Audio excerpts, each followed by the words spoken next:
All right, so that's Cthulhu Realms. What did you guys think? I'm gonna say that I think deck building games is one of my favorite types. It's probably not the best genre, but I do like it a lot.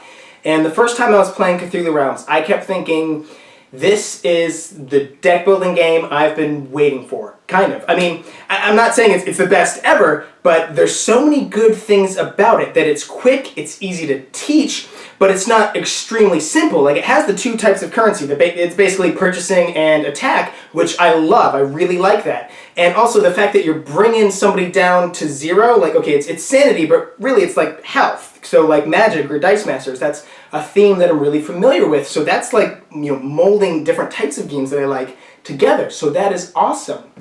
The only thing I'm going to say that's even somewhat negative is that I did play Cthulhu Realms before playing Star Realms. So I was like, whoa, this game's awesome. But then I did play Star Realms. And I have to say, Star Realms is just a little bit better for two big reasons. The first one for me is just the theme. Cthulhu Realms is a little bit cartoony, and that never really does it for me. I always like more serious, kind of nerdy themes. And also, Cthulhu Realms is 100% the pictures, the symbology or whatever. And I think that limits the design space a little bit, because Star Realms will have a card that has a sentence that tells you what to do that's different from what any of the symbols in Cthulhu Realms would be.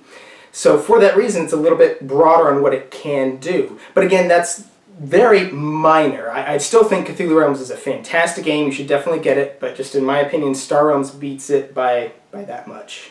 All right, Aaron, what'd you think? I liked it. It's a great deck builder.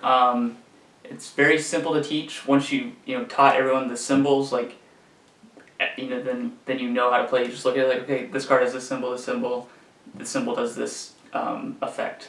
I like the ramp up in this one, because when you if you get abjure cards early, you can ramp up super quick and just be like, you can go for, if you want to just like beef yourself up, or if you want to go for attacking, like you can get rid of the cards you don't want really easily. I like the multiplayer. It works really well. Unlike in Star Realms, you have to buy 2 core sets. Right out of the box, you can play this with more players. And the one thing I don't like about this game, it seems that the high cost cards will pile up sometimes more often than other deck builders. So like, the lineup will just be full of cards that nobody can afford. A bunch of 7s, and we can never buy them. Yeah. Or abjure them even. Yeah, really, yeah. So, I thought this was a great game. Honestly, my first time playing it, I didn't really like it. And a lot of it, they both talked about, was the symbols on them. There's no words, so you really have to know what each symbol means. And there is a reference guide on your little life tracker. But honestly, until you really learn them, it's hard to look at a card and know what it's worth and know what it's good for. So there's definitely a learning curve to the game. That once you have all those symbols down, I think it's phenomenal.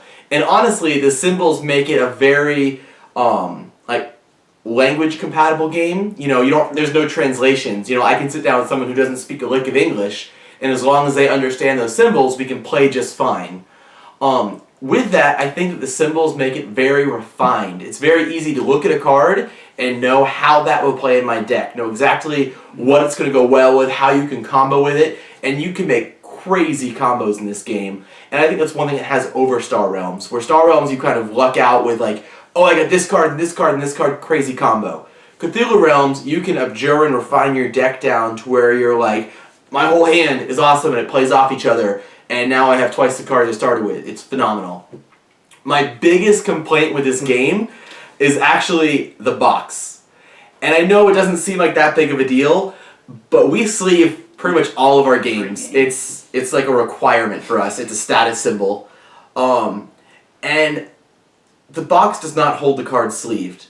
The lid is raised like this much, and it doesn't seem like that big of a deal, but I'm looking at it on my shelf right now, and it just I just want it to close. I even tried buying different sleeves with my copy to see if it would change it, but it didn't. It's still sticking up. I was like, no. What are we gonna do if there's an expansion, like just not sleeve our cards like animals. I can't do that. I can't do that.